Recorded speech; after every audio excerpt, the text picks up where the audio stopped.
British and US flags flying in the streets around the White House this afternoon. This ahead of the state visit by King Charles and Queen Camilla, who are due to touch down in Washington in just a few hours from now. Buckingham Palace confirmed the trip would go ahead, despite a gunman attempting to storm into a gala dinner attended by President Trump on Saturday. He has assured that the King will be very safe. Special relationship between the two countries has, of course, been under strain because of the differences between Donald Trump and our Prime Minister, Keir Starmer, over the war with Iran. However, Cabinet Minister Emma Reynolds is confident this four-day visit will be a success. There is a disagreement ongoing because the Prime Minister has refused to be dragged in to the US's war with Iran. But it's important that the special relationship that is between our two countries, which has lasted all this time, endures. And the King is arguably the most experienced diplomat in the world. He's been doing these visits and engaging with foreign governments for a very long time. Well, the Liberal Democrats say the Prime Minister has, and I'm quoting here, displayed his appalling judgment by insisting the state visit to the US goes ahead, days after the Pentagon apparently questioned British sovereignty over the Falkland Islands. The leader of the Liberal Democrats, Sir Ed Davey, says the Prime Minister should advise the King to make it clear to Donald Trump that sovereignty over the Falklands is non-negotiable. The leader of the Conservative Party, Kemi Badenoch, says it's not the King's responsibility to do this. The King is our head of state. He is going to the US for the 250th anniversary of American independence. This is an anniversary of historic significance. But we all know that His Majesty is above politics. The person who should be fighting for the Falkland Islands is the Prime Minister. The Falkland Islands are British, and I expect the government to be doing everything they can to make that clear to the US. Well, let's talk more about this state visit. I want to bring on Dan Harris back to the show from Cheltenham. Originally, though, from upstate New York, Dan has previously worked at the White House and on Capitol Hill. He is now host of the Global Affairs podcast, Over Here, Over There, and he's with me on the program this afternoon. Dan, in America, what's the feeling in the States around the King and Queen's visit to Washington? Well, there is kind of I would say, in a sense, a morbid fascination. Will this centuries of this close working relationship hold during this visit, given everything we just heard in the intro of this? I mean, there usually with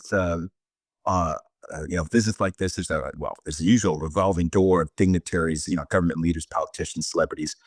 So that's something Americans continue to see in their media. But the nation is divided. So everyone is taking note of how this visit will play out in particular, because this is King Charles. And but early in Trump's administration, we saw failings of leaders coming to persuade and cajole Trump, some would say pay him homage, deter his wrath and animosity, especially after the intro of worldwide tariffs and such. But the King is rather special in people's eyes in the United States. So as UK royalty in general is. I was going to say, is it fair to say there is an ongoing fascination with all things surrounding the royal family for Americans? Yeah, there always has been that. And I think that he has gained quite a bit of stature given his stance with Canada and how he came out in support of that relationship with Canada, especially during the debate between Canada and the United States, and Trump's trying to persuade them to be the 51st state. So that, along with everything with Starmer has been doing, and the other things with the tariffs and the war in Ukraine and Iran. So this is a real critical test. And as your reporter said, which I agree totally, he is the preeminent diplomat, I think, in the world. He really is. And I have all faith that he'll handle this as best as possible. But you're also dealing with someone who's got very erratic and capricious behavior. I was going to say, President Trump is notoriously, with respect, unpredictable.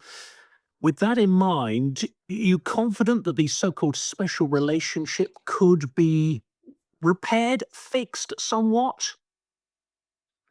I don't think it will impact. It is what it is. It's maybe there might be a minor blip in upwards that it'll improve, but I think by the time King Charles gets back, that political capital will, just go away. I don't think with the nature of the Trump administration and Trump himself that he will, once that door closes on the King's plane, he's on to something else. And so I just don't think, as far as how this will impact the special relationship, I don't think it'll impact it that much. But it is significant, and I think it's probably more significant than any other leader almost in the world could be, because of our special relationship or our nature, historical relationship with the UK. So, but with this still, with all that said, I think the only thing that might compare it with, in Trump's eyes, is a visit from Putin or Xi from China. And as far as its impact on him personally, but on Western democracies, as far as our best foot forward, you can't do better than King Charles. Can we touch quickly on the events at the White House Correspondents' Dinner on Saturday night? Again, what's the mood in America amongst the public and politicians in general about what happened and how this could impact on the King and Queen's visit? Yeah, I think a lot of Americans I've talked to are still trying to understand it. Like, what happened there? And obviously, we know that shots were fired outside of the room. I think on another floor, so it wasn't close, but still in the building, something happened like that. And so it is significant. But I don't think there'll be any problem with the king and queen's security or anything like that.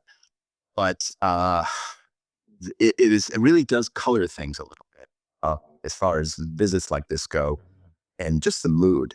It's a little bit. What it really does is build apprehension. That, and that doesn't help any state business. So we're already, as far as wanting, if we want this visit to be a success for King Charles and the UK government, there's a little bit of apprehension around it, a little bit of fear, that this incident has happened so close to that. But overall, I think, cross fingers, it should be fine given the amount of security detail that they'll put in place. Donald Trump's popularity ratings in the polls in America are low. They are suffering. Do you think this visit is likely to boost his popularity? I mean, bearing in mind the midterm elections, which happen later on this year. Yeah, the hope is based, I think, just of that little bit more. The country is so divided that no, I don't think it'll help. They're actually looking more at what King Charles. They look with microscopic detail every word he says, and they're going to read into it as to how he views the Trump administration, and what that says about, everyone's looking for him to speak for their side in the United States. That sounds weird that we're relying on a foreign emissary like King Charles to back up one side or the other. But that's how divided the nation is. So both sides will be reading into it, and trying to discern, whose side is the king on. And that's the feeling. That's the feeling that I get from talking to people there. It's going to be an interesting one. Dan, as always, a pleasure to have you on the show. Dan Harris is the host of the Global Affairs podcast. Over here, over there.